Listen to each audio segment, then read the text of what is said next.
Hello everyone. आप सभी UP NHM की आप सभी कैंडिडेट्स के लिए बहुत ही बड़ी गुड न्यूज़ मिल रही है। जैसा कि यूपी एनएचएम में जितने भी कैंडिडेट शामिल हैं, हालांकि अभी तक आपको पता है कि एनएम एंड फार्मासिस्ट का रिज़ल्ट भी आ चुका है और आपके मार्क्स भी जारी हो चुके हैं, स्कोर कार्ड भी आपने देख लिया है।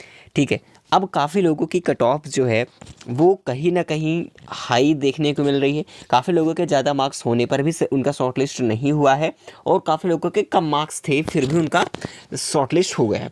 तो ऐसे में बहुत सारे स्टूडेंट्स का ये डाउट है कि ऐसा कैसे हो सकता है कि किसी का 55 पे भी लिया जा रहा है, ठीक है, और किसी का 55 है फिर भी नहीं लिया जा रहा। ये तो किसी का 45 पे शॉर्ट लिस्ट कर रहा है, किसी का 50 है फिर भी शॉर्ट लिस्ट नहीं हो रहा। इसके पीछे का रीज़न क्या है, तो मैंने आपको कई बार क्लियर करने की कोशिश की है, तो आज इस वीडियो में हम डिटेल में जानेंगे। ठीक है, जो हमारा नेक्स्ट रिजल्ट है इनके बाद तो वो क्या रहने वाला है। हालांकि मैं एक एवरेज कट ऑफ आपको बताऊंगा। ठीक है, देखिए सबसे पहले मैं रिजल्ट की बात करूं, जो आपका रिजल्ट है ये जो खबर मिल रही है मैं आपको बता दूं, ये आपका जो रिजल्ट है वो कब तक आ रहा है।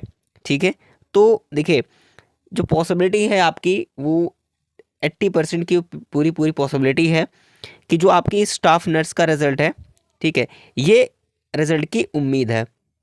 ठीक है, जहाँ तक देखिए जो भी मुझे पता है वह मैं बता रहा हूँ, क्योंकि पिछली बार मैंने बताया था स्टार्टिंग में हमने ये कहा था कि फार्मासिस्ट का रिजल्ट आ सकता है, इसकी पॉसिबिलिटी है, क्योंकि सबसे कम सीटें थी तो उस पर थोड़ा कार्य करना बहुत ज़रूरी था, उस हिसाब से उस पर पॉसिबिलिटी कम थी।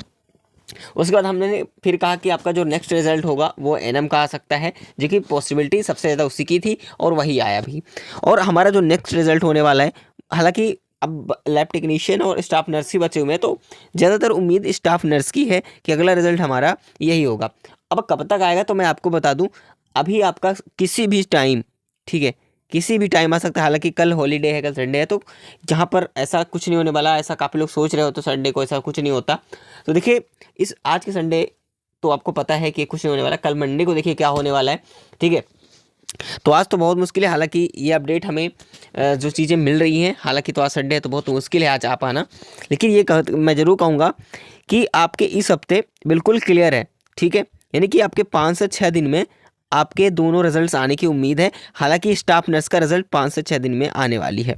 ठीक है, तो आप लोगों को थोड़ा सा पेशेंस रखना होगा, इसको लेकर के कार्य चल रहा है। और हाँ, जितनी सीटें हैं वही रिजल्ट, उतना ही रिजल्ट आएगा, प्रोग्राम वाइज कट ऑफ भी लगेगी जैसा कि सभी में होता आ रहा है। बात आती है वेटिंग लिस्ट की कि वेटिंग लिस्ट आएगी या नहीं आएगी। तो एक चीज़ बता दूं, अभी आपको देखने को मिला होगा कि किसी का 40 पर भी शॉर्ट लिस्ट हुआ है। ठीक है, अब कहोगे सर ऐसे कैसे हो सकता है, और काफ़ी लोगों के मार्क्स ऐसे हैं कि 55 पर भी शॉर्ट लिस्ट नहीं हुआ। तो इसके पीछे का रीज़न कैसे हो सकता है, क्या रीज़न है कि ऐसा नहीं हो पाया। तो देखिए मैं आपको बता दूं, देखिए ये प्रोग्राम पर डिपेंड करता है कि आपका जो प्रोग्राम है वो कौन सा प्रोग्राम है। ठीक है, इस पर ज़्यादा मायने रखता है, क्योंकि मान लीजिए कोई ऐसा प्रोग्राम आपका है जहाँ पर उस प्रकार से कंपटीशन नहीं है या फिर सीटें उस हिसाब से नहीं है, वहाँ पर भी काफ़ी ज़्यादा मैनेज करना पड़ता है। उन सारी चीज़ों का कैलकुलेशन अगर देखोगे, पूरे प्रोग्राम वाइज कट ऑफ देखोगे, तो ऐसे ही उतार चढ़ाव देखने को मिलेंगे। वो आपके प्रोग्राम पर डिपेंड करता है, किसी की कट ऑफ हाई है, किसी की लो है। तो मैं आपको एक बात बता दूं, आप लोगों को उम्मीद नहीं खोना है। ऐसा क्यों कह रहा हूँ, देखिए मान लीजिए किसी का मार्क्स 50 था और वो शॉर्ट लिस्ट नहीं हो पाया, तो ये क्या करेंगे, काफ़ी लोगों का देखिए वेटिंग लिस्ट दिखा रहा होगा। अगर वेटिंग लिस्ट दिखा रहा है तो भी दिक्कत नहीं है, क्योंकि मौका आपको मिलेगा, क्योंकि जितनी भी सीटें हैं, ठीक है, जितनी सीटें हैं उतने ही लोगों को शॉर्टलिस्ट कर रहा है। अब आप ये बताओ, जितने लोगों को सीटें हैं उतने लोगों को शॉर्टलिस्ट कर, डायरेक्ट शॉर्टलिस्ट करेगा नहीं कि जब डायरेक्टली ज्वाइनिंग दे देगा, ऐसा नहीं करेगा। अभी आपका डीवी होगा, अब क्या होगा डीवी के बाद, ठीक है, अब जितनी सीटें हैं, यानी जितनी भी हमारे मान लीजिए कि 17,291 कैंडिडेट्स थे।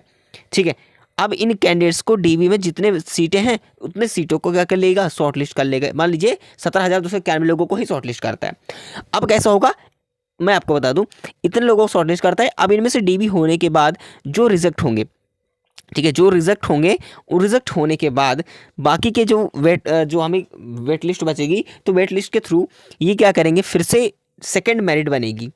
ठीक है, सेकंड मेरिट बनेगी, जिसमें आपका नाम पूरा पॉसिबिलिटी है कि चांस मिलेगा ही मिलेगा। अगर देखिए जिनका मान लीजिए ना तो शॉर्ट लिस्ट दिखा रहा है ना ही वेटिंग लिस्ट दिखा रहा है, अब वो भी डाउट है सर हमारा होगा या नहीं होगा। तो एक बात बताऊं, आप लोगों को तो उम्मीद नहीं खोना है, क्योंकि जहाँ तक मेरी उम्मीद है कि सेकंड मेरिट आने के बाद भी पॉसिबिलिटी बन सकती है कि आप लोगों को भी वेटेड लिस्ट का मौका मिल सकता है कुछ लोगों को। इसलिए किसी को अगर जिनके पास ये कहूँगा कि 40 मार्क्स हों या 35 मार्क्स हों, फिर भी एक बार मैं ये कहूँगा कि उम्मीद मत खोइएगा, क्योंकि बहुत सारे ऐसे प्रोग्राम है कहीं ना कहीं मौका मिलेगा ही मिलेगा। ये बिल्कुल 100% श्योर है। ऐसा क्यों कह रहा हूँ, क्योंकि आपको पता है कि आप लोगों ने देखा होगा कि एक से अधिक प्रोग्रामों पर काफ़ी लोगों ने एग्ज़ाम दिया है।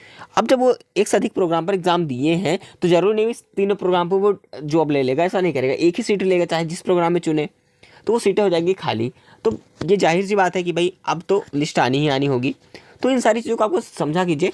बाकी कट ऑफ ज़्यादा हाई नहीं जाने वाली है, इस बात को आपको ध्यान रखना है, ठीक है। और जैसे ही हमें मिलता है, या नॉर्मलाइजेशन मार्क्स की बात करें या फिर कोविड का मार्क्स की बात करें, सारी चीज़ें आपके स्कोर कार्ड में मेंशन तीनों चीज़ें दिखा रही हैं, ठीक है, कि आपका रो मार्क्स क्या रहा है, आपका नॉर्मलाइजेशन मार्क्स क्या रहा है, वो सारी चीज़ें दिखा रहा है, ठीक है। इंक्लूड होकर के ही आपका स्कोर कार्ड जारी हो रहा है, और जैसे ही जारी होता है हम आप तक बिल्कुल आ जाएंगे। फिलहाल चलिए मिलेंगे नेक्स्ट इन्फॉर्मेशन में, तब तक के लिए जय हिंद जय भारत।